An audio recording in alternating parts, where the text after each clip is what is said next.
Nuestro invitado de hoy es un tipo cálido y sencillo. Cuida bastante su intimidad, no es demasiado mediático y no le gusta darse demasiada importancia a sí mismo.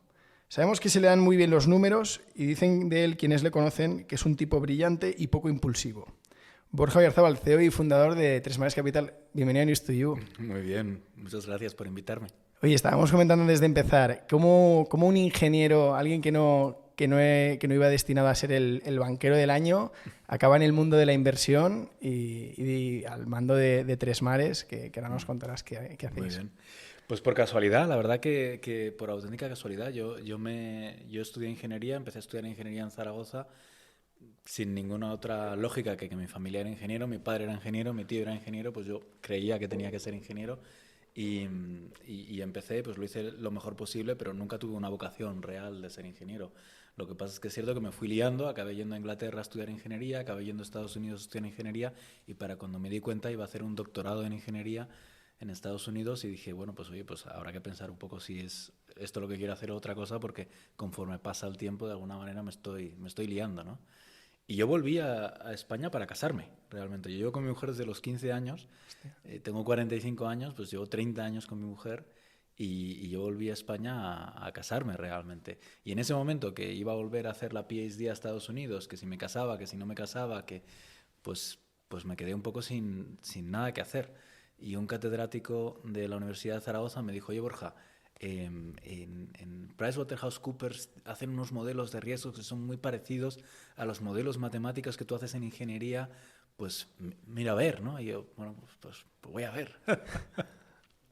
Y así, ese fue mi primer contacto con las finanzas, entrando en modelos, haciendo modelos financieros que se parecían mucho a los modelos que yo hacía, mientras yo creía que iba a estar ahí unos meses preparando pues la potencial vuelta a Estados Unidos para hacer mi doctorado en ingeniería, ¿no? Porque, ¿sobre qué iba a ser el doctorado? ¿Qué hacías concretamente? ¿Qué tipo de ingeniería?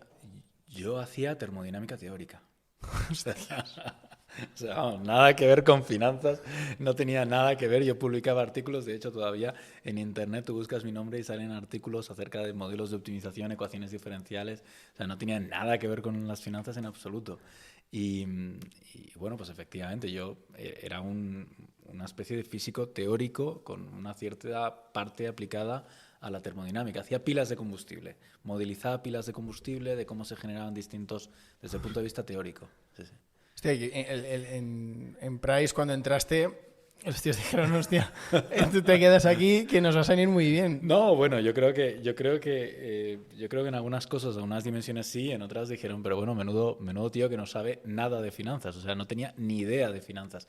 Me acuerdo perfectamente que me mandaron a Roma a hacer un proyecto de valoración y prácticamente me quedé 2 o 3 días sin dormir, era incapaz de hacer el modelo, no sabía lo que era un estado financiero, no sabía nada, no tenía nada. Y lo pasé mal en algún momento porque yo no tenía una formación financiera y de repente me encontré haciendo muchas cosas de finanzas y me sentí relativamente inútil, ¿no? De hecho, me generó una frustración en algún momento que dije, oye, pues yo me tengo que convertir en un buen financiero, ¿no? O sea, no puede ser. Había algo de las finanzas que me enganchó, o sea, y en ese momento también se me generó un poco la rebeldía de decir, oye, yo no puedo estar haciendo finanzas sin saber de finanzas, ¿no?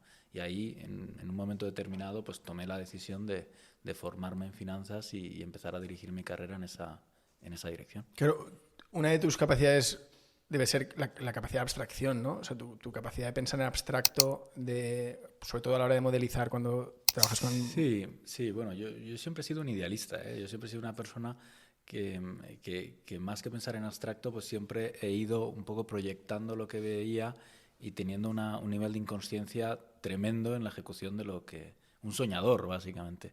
Entonces, bueno, yo creo que mi capacidad de abstracción conceptual, pues sí, probablemente sea una persona que tenga esa capacidad, pero sobre todo ha sido mi nivel de inconsciencia. Yo lo que he sido un inconsciente toda la vida, un soñador y una persona que siempre ha tomado decisiones difíciles por un ideal y por pensar que podía hacer algo diferente y con una sensación de que casi tenía la necesidad vital de tomar ese tipo de decisiones, ¿no? Más que de dirigirme a otras cosas más convencionales o incluso orientar mi carrera a ganar dinero, orientar mi carrera a otras cosas, ¿no? Yo si me tengo que caracterizar por algo, yo creo que soy un idealista, claramente.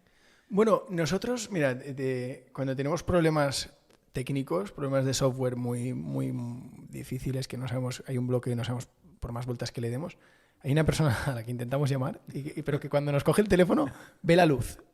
De repente no ves nada y él ve el camino y dice, esto es por aquí. Entonces, claro, él tiene un punto de lo que tú dices, de idealista, ¿no? De soñador y tal, pero también es verdad que esa capacidad de pensar que el futuro es por aquí, joder, se traduce en ambición, se traduce en cualidades que son muy difíciles de encontrar, ¿no? Sí, o sea, yo siempre he tenido esa necesidad, pero para mí era casi natural, ¿no? Por tal y como yo aproximaba mi vida, ¿no? Yo siempre he aproximado mi vida desde el final. Yo tengo 3 hijas, ¿no? ¿Y qué les voy a contar a mis hijas cuando tenga 65 años, 70 años, qué he hecho con mi vida, ¿no? O sea, y todo lo que no sea interesante contar en ese momento, pues para mí no era tan interesante, ¿no? Y yo lo veía siempre un poco desde el final. Bueno, esto también tiene sus conclusiones porque pues al equipo con el que trabajo pues le vuelvo loco, ¿no? Yo tengo mucha gente que me sigue desde hace muchos años que directamente creo que les doy unos quebraderos de cabeza tremendos. Pero también ha sido, sin duda, gran parte de todo el camino que hemos hecho y todo lo que hemos conseguido, que seguro que pensando de una manera mucho más lineal, pensando de una manera mucho más ordenada, mucho más temerosa, nunca lo hubiéramos hecho.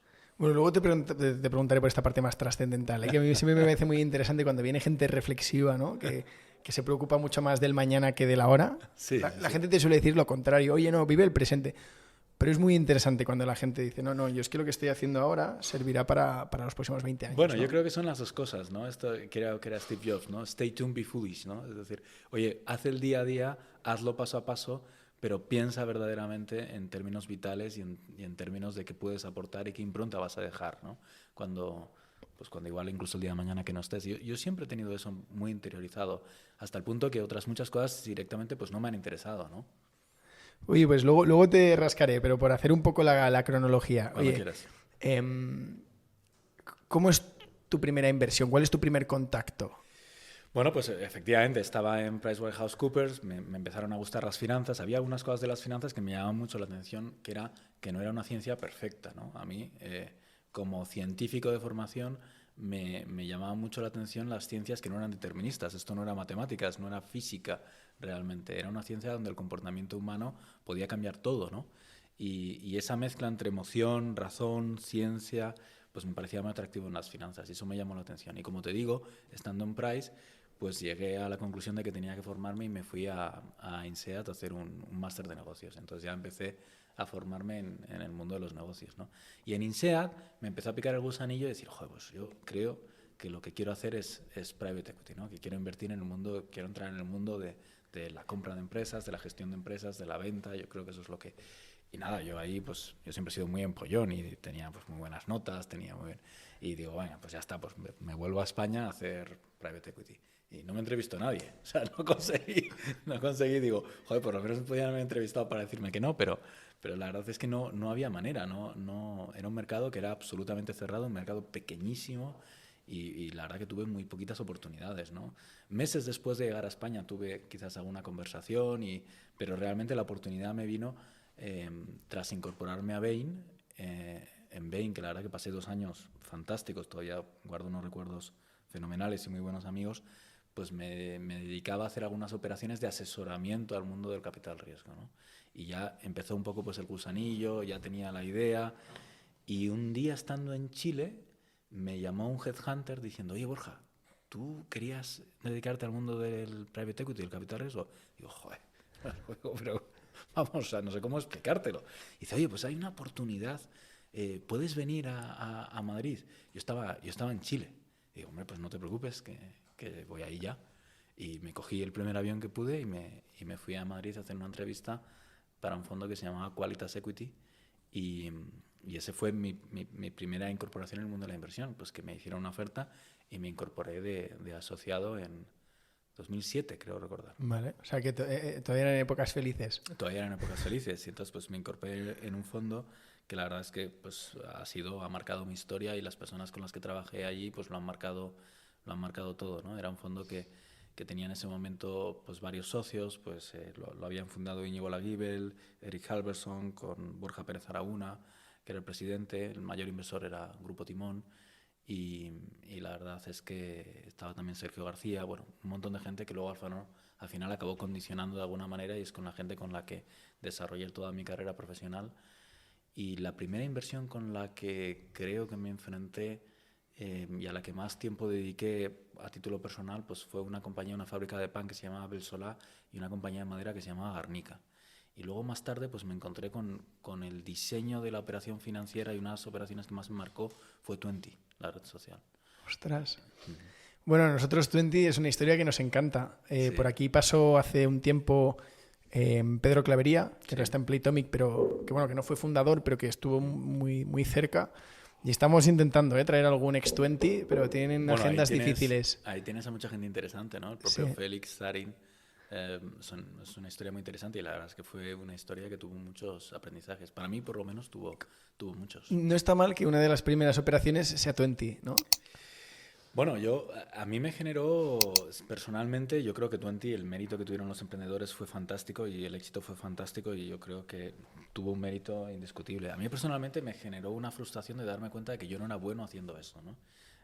O sea, en mí tuvo un impacto curioso porque yo era una persona que me di cuenta pues que en algunos aspectos de la inversión no era bueno, ¿no? Yo me acuerdo perfectamente, después de que desinvirtiéramos en Twenty, yo había estado más metido pues, en lo que era la reflexión del producto, no había llevado, otros compañeros habían llevado mucho más el día a día y la gestión de la compañía, incluso la desinversión. Pero a mí es una compañía que yo siempre había visto con mucha curiosidad porque era una compañía que no ganaba dinero. Claro. Y entonces yo con mi mente cartesiana, con mi forma de ver, pues es que lo pasaba fatal. Porque yo todos los meses ver que no ganábamos dinero, que no estábamos... Entonces me di cuenta de mis propias limitaciones y de mi propia incapacidad de alguna manera para invertir en determinadas compañías porque, curiosamente, así como yo tenía visión para algunas otras cosas de mi negocio, yo no era capaz de proyectar esa visión en las empresas y yo no tenía un buen olfato con las empresas. Yo me daba cuenta que era un buen fontanero del día a día, ¿no? De algo que ya funcionaba, cómo lo mejoraba, cómo lo hacía mejor, cómo era capaz, era muy trabajador, pero yo no tenía ese don de alguna manera de proyectar esa visión por encima de lo que era mi propio negocio a otras empresas, ¿no? Claro, como alguien que se dedica a los números y que está con el Excel de arriba abajo, se plantea cómo se convence uno a sí mismo de que es una oportunidad de inversión, un negocio que no es rentable, que probablemente tiene unos costes de servidores o de estructura elevados y que, bueno, que acechaba un Facebook, o sea, ya había modelos que en algún momento podían presentar una amenaza. ¿Cómo lo planteasteis todo esto? Bueno, pues precisamente, como te digo, yo creía que yo personalmente no había sido capaz de resolver esa cuestión y que, sin embargo, estaba invirtiendo. Y por lo tanto, ahí es donde me llegó el síndrome del inversor, ¿no? Yo digo, yo no puedo cobrar a nadie, yo personalmente, ¿no? La gente normalmente cuando entiende el mundo de la inversión piensa que los inversores son inversores. Es como decir que un atleta es un atleta, ¿no? Pues hay atletas que corren los 100 metros, atletas que corren la maratón y no tiene nada que ver. O sea, son deportes prácticamente diferentes. Y en el mundo de la inversión pasa lo mismo. Hay mucha gente que es muy buena haciendo venture capital, que es muy bueno conceptualizando, viendo si efectivamente las redes sociales van a evolucionar, viendo los intangibles que tiene una empresa para ver si va a ser capaz de liderar esa tendencia. Y hay otras personas que no, hay otras personas que son mejores con la analítica, con el mundo financiero, con la mejora, con la fontanería. Hay gente que tiene oficio y gente que tiene olfato. Yo me di cuenta a través de Twenty que había otra gente en esa empresa que tenía olfato y yo no, yo tenía oficio. Entonces, no te puedo contestar bien porque yo precisamente a lo que llegué a la conclusión es que yo de alguna manera no podía aportar mucho a ese tipo de inversiones y decidí poco a poco ir centrando mi carrera en otro tipo de inversiones, casi por mi propia incompetencia, por sentirme útil. Bueno, te diste cuenta a tiempo, porque la gente normalmente toma esa decisión después de ser escaldada de una operación que se pillan los dedos, cosas de este estilo. Bueno, yo invertí tres en el mundo del venture, me fueron muy bien dos y perdí todo el dinero en una. Pero me acuerdo perfectamente de las tres, digo, bueno, pues esta que me fue muy bien, yo decía, no, pues tengo algunas dudas. Esta que me fue bien, digo, tengo algunas dudas. La que perdí todo, estaba convencido. Claro. No, es esta. ¿Y son conocidas las que invertiste? Una es Twenty. Bueno, unas 20, en esas tres que estoy mencionando, que luego hemos hecho decenas, hemos hecho más de 42, ¿no? Y estamos hablando justo de las que yo no me consideraba especialmente bueno. Eran compañías buenísimas, el problema era yo, no tenía nada que ver con ellas. Pues 20, Job and Talent, y la que perdí todo el dinero es eShop. eShop era como un marketplace, ¿no? Como sí, un Amazon, ¿puede ser? Sí, era como un Amazon. Y bueno, pues ahí en ese momento determinado me di cuenta, oye, es que no soy bueno haciendo venture. Y empecé a buscar mi camino, casi como una necesidad de decir, oye, yo me dedico a invertir, hay una cosa de invertir en que no sé hacerla, ¿cómo puedo buscar otro camino y empezar a invertir? Y ahí es donde empezó pues un poco la historia moderna de todas las empresas que empezamos a fundar, y en un momento determinado pues empezamos a montar todo lo que era una tesis de inversión y cómo se hacía, y empezamos a encontrar nuestro camino, que era un camino pues para un segmento de la inversión, que eran las compañías en growth, a partir de 1 millón de euros de EBITDA con fuerte crecimiento, y empezamos a pensar cómo se tenía que invertir en esas empresas, cuál era la filosofía detrás y cómo podíamos, sin tener olfato, pues intentar ser los mejores inversores en ese segmento. En Value no hacéis. Nosotros al final, yo me acuerdo que en ese proceso, me acuerdo perfectamente empezar con un hoja en blanco y empezar, no sé invertir. Digo, pero bueno, pues ya estamos bien porque por lo menos ya sé que no sé invertir, ¿no? Soy consciente. Entonces soy consciente. Y entonces empezamos a montar una filosofía que tiene cierto paralelismo con el value, pero es toda una filosofía de inversión y que es un poco la que lideramos nosotros a día de hoy, ¿no? Y sí, tiene cierto paralelismo con el value, pero bueno, pero es una filosofía que de alguna manera lo que intenta ver es analizar. Yo siempre hago el mismo símil, ¿no? Tú piensas que en el mar hay peces, ¿no? Y las peces son empresas. En España hay 700.000 empresas. Más de 4 millones de euros de EBITDA, apenas hay 4.000 empresas. Más de 50 millones de euros de EBITDA y 397, ¿no? Es una pirámide casi perfecta, donde las empresas españolas crecen y van teniendo techos de cristal y cada vez quedan menos, ¿no? Y llegan a ser grandes muy pocas. Entonces hay una mortandad formidable. Yo lo que me especialicé es, a partir de que el mercado ya tiene más de 1 millón de euros de vida y hay 15.000, 20.000 empresas, entender cómo esas empresas crecían desde ese punto. No era capaz de hacerlo antes, porque el comportamiento era mucho más aleatorio, pero sí de intentar entender lo mejor posible cómo crecían a partir de ese punto. Y eso es growth capital y es una filosofía de inversión que, como te digo, tiene paralelismo con el value. O sea, es una especie de value aplicado a small caps, algo así, más o menos. Sí, podríamos decir, es una forma de verlo. El tema es que nosotros lo montábamos entendiendo las corrientes marinas, ¿no? El tema no era seguir los peces, sino entender qué corrientes hay detrás de la economía. Creo que tú aquí dabas gracias al señor de que te hubiera gustado modelizar y la física y las matemáticas, ¿no? Bueno, o sea, yo al final creo que la vida... el otro día me invitaron a dar... Yo, como decías, pues intento no ir a muchos sitios, ¿no? Pero el otro día me invitaron, llevo 11 años dando clase, y me invitaron a dar una clase de estas que decían una clase magistral o lo que sea. Y bueno, cuenta, y precisamente lo que contaba era esto, ¿no? Porque yo al final era incapaz de separar mis acontecimientos vitales y mis acontecimientos profesionales, cómo se habían enlazado, ¿no? Pues probablemente no hubiera llegado a esto si no hubiera estudiado ingeniería. Ingeniería lo estudié por casualidad. Gran parte de las ideas que teníamos de los algoritmos y de la metodología de hacer esto, pues venía de que a los 19 años me enganché con el ajedrez y me dediqué al ajedrez. O sea, cuestiones que eran completamente anecdóticas, luego al final en tu vida se acaban entrelazando y acaban teniendo cuestiones personales y profesionales y dando sentido un poco a todo, ¿no? Oye, ¿cómo lleva alguien tan metódico, por decirlo de alguna manera, relacionarse con otro tipo de inversor que es todo lo contrario, inversores impulsivos o directivos impulsivos, en la toma de decisiones en concreto? Bueno, porque uno acaba entendiendo que el talento toma muchísimas formas, ¿no? Entonces, al final, si tratas con gente excepcional, pues la gente es excepcional y tiene su personalidad, y uno tiene que entender que son personalidades completamente diferentes, ¿no? Yo siempre, a mí cuando me dicen, Borja, ¿tú a qué te dedicas? Yo digo, pues casi soy psicólogo, de alguna manera, ¿no? Lo que yo tengo que entender es trabajar con gente que es excepcional, que puede tener una personalidad que se parece más a la mía o muy diferente a la mía, e intentar yo aportar lo que puedo aportar y intentar que ellos crezcan. Y de hecho mi filosofía fue evolucionando precisamente a tomar minorías y ser un compañero, más que mandar, ¿no? En las finanzas siempre hay una vocación muchas veces de intentar mandar, de intentar imponer. Yo nunca la entendí bien. Yo siempre pensé que era mucho más inteligente entender las cosas que hacíamos bien nosotros, que de hecho las tabulamos y eran 9 cosas, y hacer las 9 cosas que hacemos bien, y luego con gente excepcional, pues de alguna manera abrazar su excepcionalidad y su personalidad y dejarles que creen y acompañarles, ¿no? Y eliminarles pues algunos obstáculos que tienen, pero que sean ellos los protagonistas. ¿Qué crees que tiene más, de arte o de oficio, esto de invertir? Pues depende de la fase.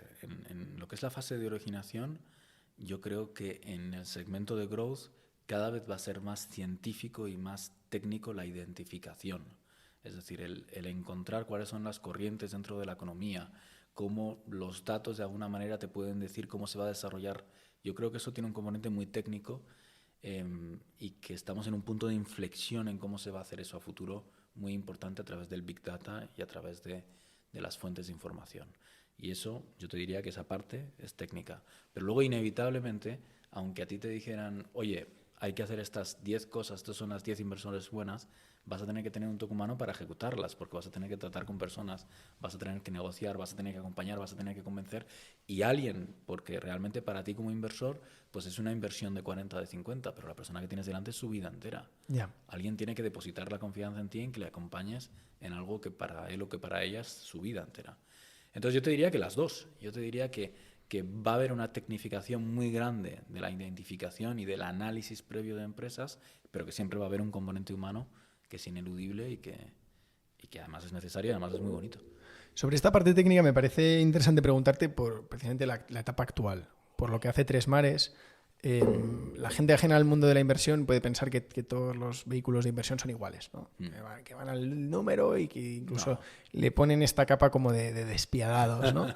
Pero me gustaría que contaras qué os hace diferentes y qué camino está explorando Tres Mares que no es tan concurrido. Pues bueno, pues de alguna manera tiene que ver con muchas de las cosas que te he contado. Realmente nosotros empezamos a pensar que tenía que tener un vehículo financiero casi con hoja en blanco. Y las conclusiones es que, bueno, pues un vehículo financiero primero tiene que tener una vocación de servicio. En algún momento las finanzas pensaron que no eran empresas de servicio, que eran empresas que de alguna manera tenían un fin en sí mismo, y no es verdad. Realmente yo tenía un profesor de finanzas buenísimo en París que me decía, Borja, recuerda que las gallinas ponen huevos y no saben cómo están financiadas. Es decir, cualquier cosa que las gallinas no lo sepan, pues al final no sirve para nada para aportar a esa empresa.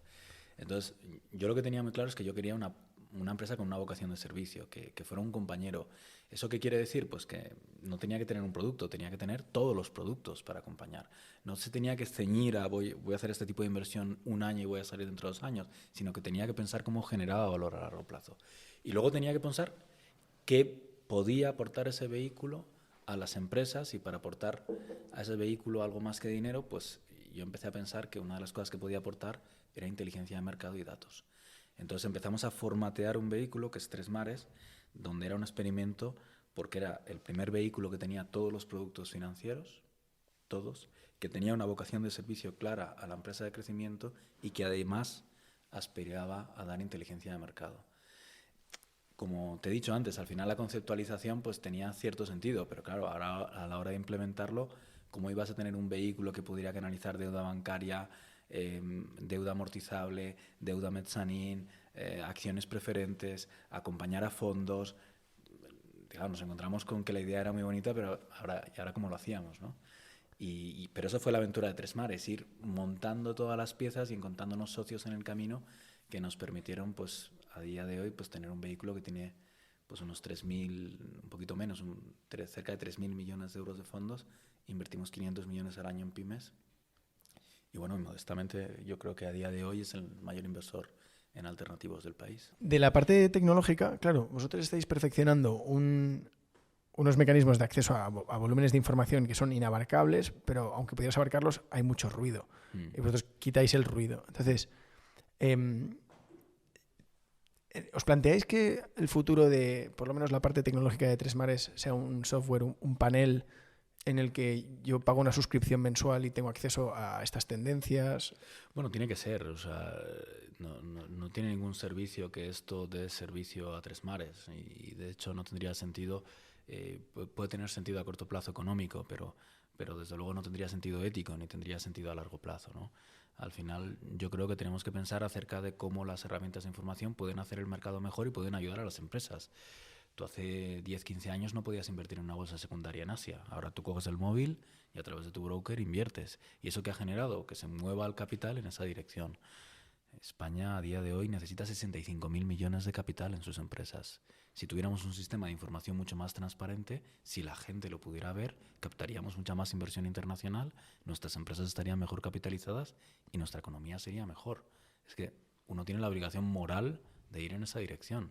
Aparte que intelectualmente y a todos los niveles Con lo cual, yo nunca he conceptualizado esta tecnología para un uso egoísta de tres mares, ni mucho menos, y yo creo que esta tecnología lo que tiene es que articularse en beneficio de las empresas españolas, ¿no? Y para eso yo creo que tenemos que ser relativamente transparentes en la información y ser un país que lidere a través de Big Data y que capte inversión internacional con esta transparencia. Esto es mentalidad muy de hacking, muy de software libre, de contribución y de que al final la innovación es abierta, siempre dicen.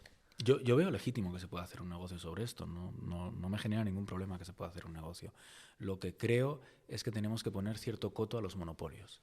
Entonces, porque si realmente al final lo que ocurre es que tenemos una empresa pues fenomenal, americana, china, lo que sea, que controla todos nuestros datos, pues eso puede llegar a malograrse.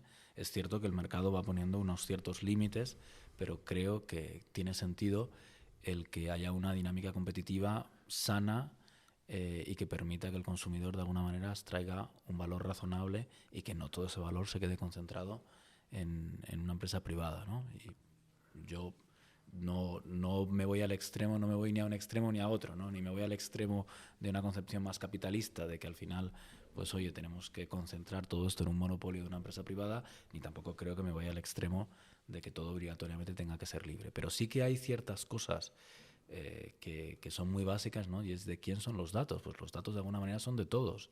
Esencialmente no son necesariamente del gobierno tampoco, no son necesariamente de una empresa privada, los datos son de todos.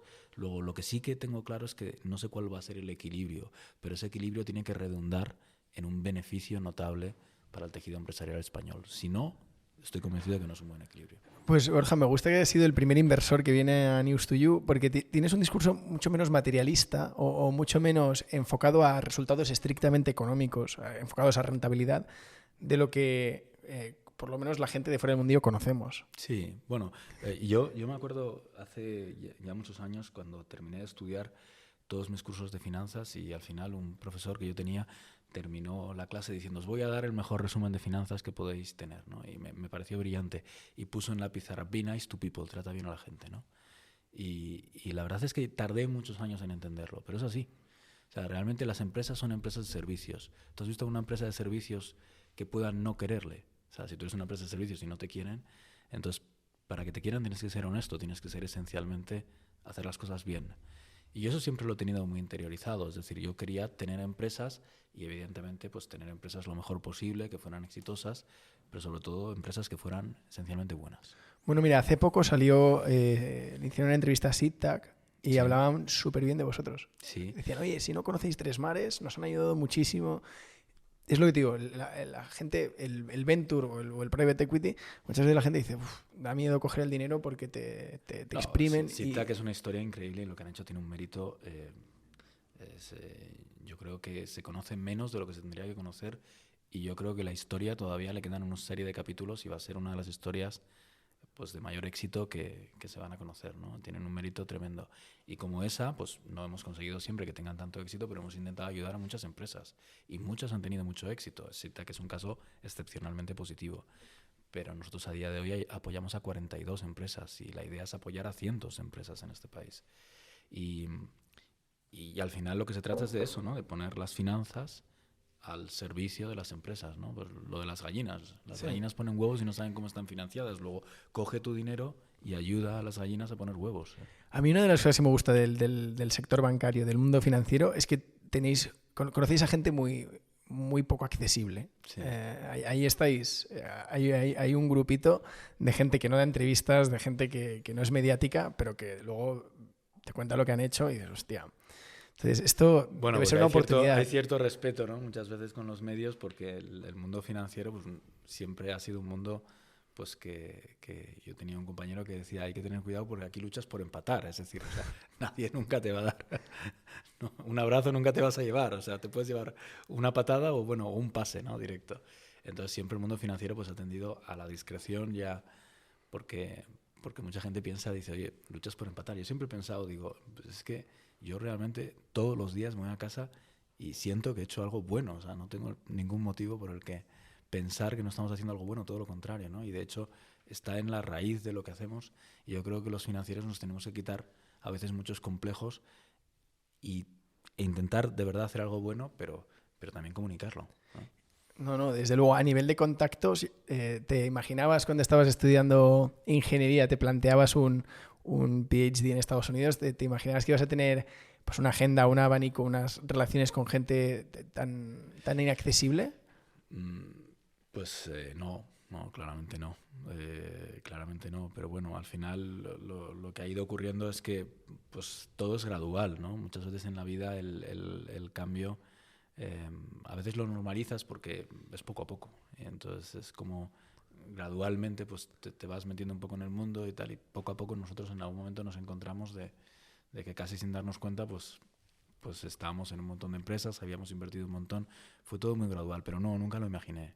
Y nunca imaginé que... Sí que tenía el sueño, evidentemente, de montar mi propia empresa de inversión y de ser un gran inversor, ¿no?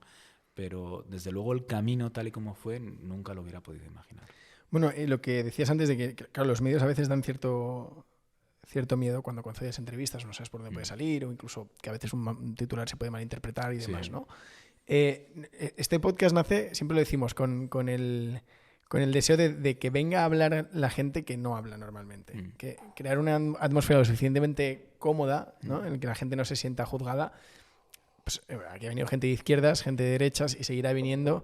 Y algunos te sueltan aquí su discurso y coño, pues el micro está para que cuenten lo que quieran. Pero es difícil, ¿eh?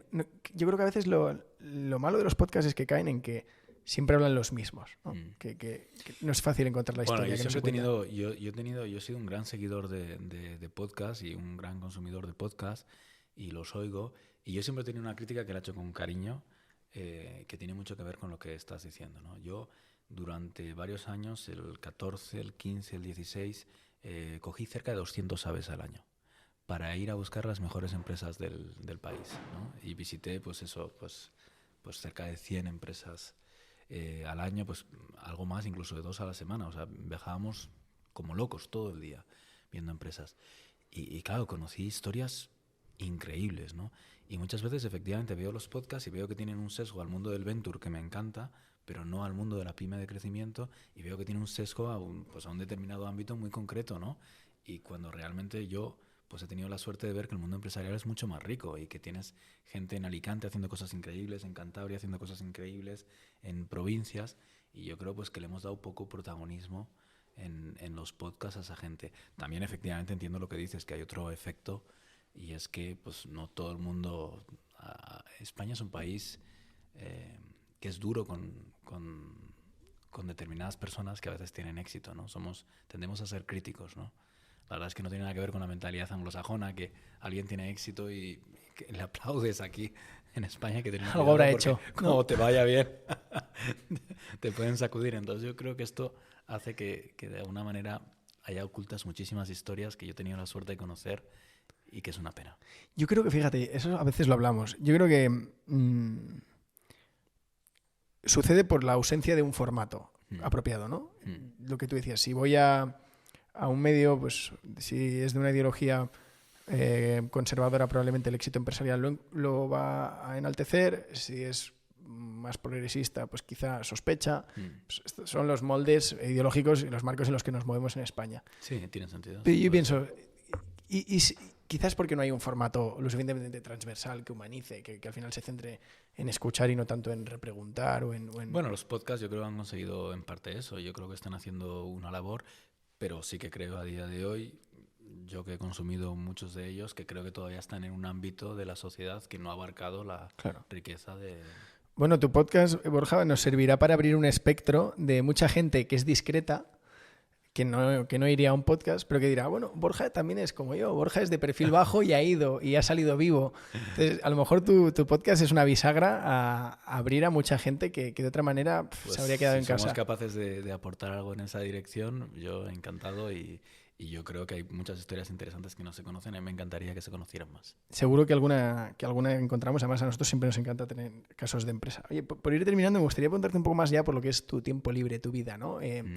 ¿Qué te gustaría hacer cuando seas más mayor? ¿Cómo ves el futuro? ¿Cuál es el sueño que te mantiene un poco vivo?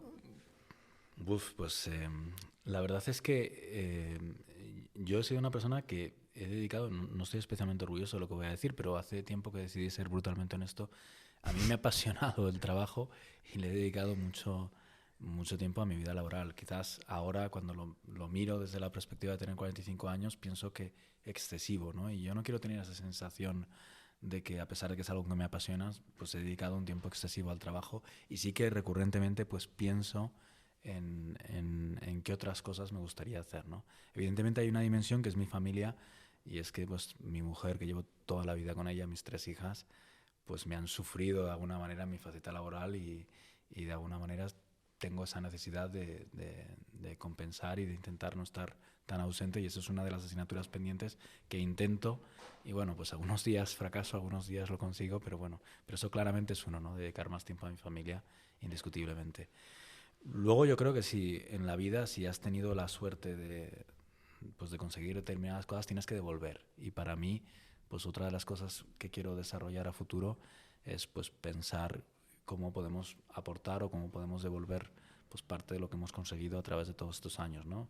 Y bueno, igual la forma inteligente de devolver, pues yo he dedicado tiempo a intentar apoyar pues el desarrollo de la inversión en impacto social, he dedicado tiempo también, o estoy dedicando tiempo pues a lo que es la formación de pymes, estoy dedicando tiempo también al mundo del Open Finance y el Open Data, porque al final lo he sufrido en mis propias carnes, y bueno, pues ese es otro bloque de alguna manera de hacer algo que tenga un cierto impacto y que ayude en la dirección, que también me gustaría ponderar. Y luego pues también hay una parte egoísta, ¿no? De hacer uno de lo que a uno le guste y a uno, porque efectivamente también hay una parte de desarrollo personal. Yo tengo pendiente, yo soy un loco del ajedrez, y, y nunca he tenido la paz como para intentar ser un buen jugador de ajedrez. Eso es una asignatura pendiente. Soy un jugador amateur, le he dedicado tiempo, pero por ejemplo eso es algo que me gustaría. Y luego tengo pues varios retos personales. Pues con mi mujer tenemos un listado de todos los países del mundo, ¿no? Y dijimos que íbamos a recorrer juntos el mundo, y bueno, pues tengo algunos sueños de estos que me gustaría ir dedicándole tiempo, que son más egoístas, pero que también son importantes. Oye, me parece... No hemos comentado lo de tu mujer, eso es un hito. Poca gente... ¿A ti que te gusta la estadística? Poca gente pasa tanto tiempo casado o por lo menos con la misma persona, ¿no? Sí. Que comentabas que eran pues unos 30 años. Sí. Hostia, yo esto te admiro muchísimo. Porque... No, te tienes que admirar a ella. No, bueno, a los dos, pero dices, hostia, qué difícil es que un trabajo te dure 10 años, ¿no? Imagínate Sí. una convivencia continua con lo que ha cambiado tu vida. Hace poco teníamos un invitado que decía, es que las circunstancias personales mías y de mi marido pues, nos han arrollado, Sí. porque los cambios a veces te sobrevienen. Sí. Y sin embargo, mira, esto me recuerda mucho a Carlos Torres, a veces lo cuenta, el presidente del BBVA, que lleva muchísimos años casado con su mujer. Y digo, joder, qué difícil es. Sale una de cada, muchísimo. Pero hace ilusión ver que ahora la tendencia es el divorcio, o Sí. por lo menos es lo común. Sí, yo siempre he tenido la suerte que me ha acompañado gente muy buena, y he tenido socios muy buenos. Pues he tenido apoyo de socios institucionales, pues he tenido el apoyo pues, del Banco Santander, he tenido el apoyo de Timón, he tenido personalmente de Borja Pérez Araúna, mucha gente que me ha acompañado muy bien. Y me acuerdo precisamente Borja Pérez Araúna, que siempre me decía que es importante pues volver a casa y tener pues ese pequeño refugio, ¿no? Y yo he sido un privilegiado, casi desde luego sin merecerlo, y yo a los 11, 12 años estaba enamorado de mi mujer, sigo enamorado de mi mujer, empezamos a salir a los 15, y bueno, pues es mi bastión, y para mí es algo fundamental. Yo desde luego no hubiera sido capaz de llegar a nada, o por lo menos desde luego no a lo que he hecho sin ella. Pero creo que la verdad que el mérito es mucho más de la casualidad y que mío, ¿eh? O sea, no creo que tuve la suerte de encontrar a la persona adecuada, y creo que tuve la suerte de mantenerla, y creo que de hecho he hecho menos méritos de lo que debería, porque me siento en deuda. Bueno, ya me gusta que sea así de humilde. O sea, se agradece que la gente sea humilde, pero bueno, no hay que quitarle mérito a las cosas. Oye, para terminar, me gustaría hacerte el cuestionario que hacemos a todos los invitados. Venga. Son 5 preguntas rápidas. La primera es una canción. Muchas. Probablemente a nivel de canción me ha inspirado mucho siempre mi padre. A mi padre le encanta cantar, y yo siempre asocio la música a mi padre cantando. Pues Cat Stevens, probablemente Father and Son, yo creo. Un restaurante. Pues también, de nuevo, tiendo a asociar los sitios con las personas y probablemente pues restaurantes que he ido con mi mujer desde hace muchos años, el Dirham en Zaragoza, a tomar un bocadillo. Para mí emocionalmente me llena mucho. ¿Aquí en Madrid recomendarías alguno que te guste mucho? Aquí soy un apasionado, llevo 17 años tomando un pincho de tortilla todos los días y pienso que el pincho de tortilla de La Maruca en Velázquez es impresionante. Bueno, ha salido, ¿eh? Ha salido ese pincho. Lo hemos hablado con mucha gente. Manuel Robledo decía también, que estuvo hace poco, la Maruca. Hay ranking en Madrid de cuál es la mejor tortilla. Nosotros somos adictos. Yo le he dedicado 17 años de mi vida, todos los días, sin excepción, a un día puntual, para no mentir, pero he tomado un pincho de tortilla, los he probado, la Maruca es algo excepcional. Total. Yo voy a la de Castellana, que está Sí. muy cerca de aquí. Bueno, aquí la tenemos a 10 minutos en coche, pero me parece la mejor tortilla. Mira bien, Sin duda. Un libro. Bueno, yo creo que no seré el primero que lo diga, pero a mí probablemente el que más me impactó, El hombre en busca de sentido, de Viktor Frankl. Lo que era el mundo de la logoterapia, ¿no? El buscar el sentido en las cosas. A mí es algo que siempre me ha obsesionado y es un libro que he leído muchas veces y me ha marcado mucho. Pues se ha dicho, no recuerdo quién lo dijo, pero se ha dicho en el podcast. Es un libro. Te das cuenta que no estás tan mal cuando lees El hombre en busca del sentido y dices, hostia, se podría estar mucho peor, ¿eh? Sin duda, sin duda. Yo creo que si buscas algo de perspectiva, es un libro fantástico. Una aplicación que utilices mucho o que te guste, no necesariamente que la utilices mucho, una que te guste. Pues Lichess, ¿no? La aplicación de ajedrez. Yo juego prácticamente media hora, una hora todos los días ajedrez. Ah, mira, aquí han mencionado varias personas chess.com. Bueno, también la utilizo, son las dos aplicaciones. ¿Qué lo tienes? En Lichess 2100 aproximadamente. O sea, eres una bestia del ajedrez. No. Vamos, modestamente, alguna vez que he hecho algún atento de ir a un campeonato, pues no estaba acostumbrado a mover las piezas porque siempre había jugado al ajedrez online, pues soy un poco desastre, pero tengo mucha pasión. ¿Y te gustó Gambito o te parece que banaliza un poco? No, me pareció que hizo algo formidable, que es popularizar el ajedrez, pero yo creo que había cosas que no eran muy realistas. Cuando a uno le gusta el ajedrez de verdad, yo creo que el ajedrez es incompatible, por ejemplo, con narcóticos o con tal. Es imposible tener. Incluso yo muchas veces, días que noto que estoy más espeso, no sé jugar. O sea, el ajedrez yo creo que es un ejercicio mental de precisión y bueno, pero me pareció genial, me encantó. Es el efecto Netflix, ¿no? Popularizar algo de nicho y convertir de repente en algo sexy o trendy, algo tan olvidado o tan analógico como el ajedrez. Y está muy bien y yo creo que llama la atención, pero luego es como el soufflé, ¿no? Sube y baja, ¿no? Y al final pues quedan los 4 locos del ajedrez que siempre están Los ahí. reales, ¿eh? Oye, la última es lo último que has comprado en Amazon. Lo último que he comprado en Amazon, pues tendría que pensar... bueno, sí, pues sin duda el libro de mi amigo Ricardo Forcano, ¿no? Que habla sobre 10 años que estuvo haciendo una transformación digital en BBVA. Ricardo es amigo mío de Parvulitos, me parece una de las personas más brillantes que he visto y ha escrito un libro recientemente y creo que es lo último que he comprado. Pues mira, le diremos que se venga a contarlo, porque encaja mucho con lo que hacemos aquí en el podcast. Yo creo que va a ser difícil encontrar una persona más brillante. Genial, pues mira, Borja, te hacemos un regalo. Es el regalo que hacemos a todas las personas que vienen, sacan tiempo de su agenda. En tu caso se convirtió de manera accidental en un podcast de CEOs, con lo difícil que es sentar a los CEOs. Oye, está fenomenal.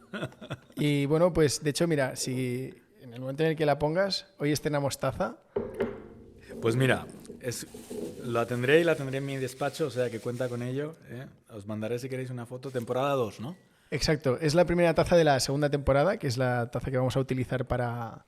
Ahora cambiamos, hasta ahora estábamos dando una muy parecida. Mira, esta era la de la primera temporada y ahora estamos empezando las tazas de la segunda. Oye, pues un privilegio. Mira, lo curioso es, si la giras, el espectro de audio de Spotify, si esto lo escaneas con el móvil, Spotify tiene una cámara, entonces al escanear con Spotify te enseña el podcast directamente. Qué bueno. O sea, que si alguien pasa por tu oficina, si ¿Le escanea, puedo decir le sale que el podcast. Aquí Estoy aquí. Pues está fenomenal.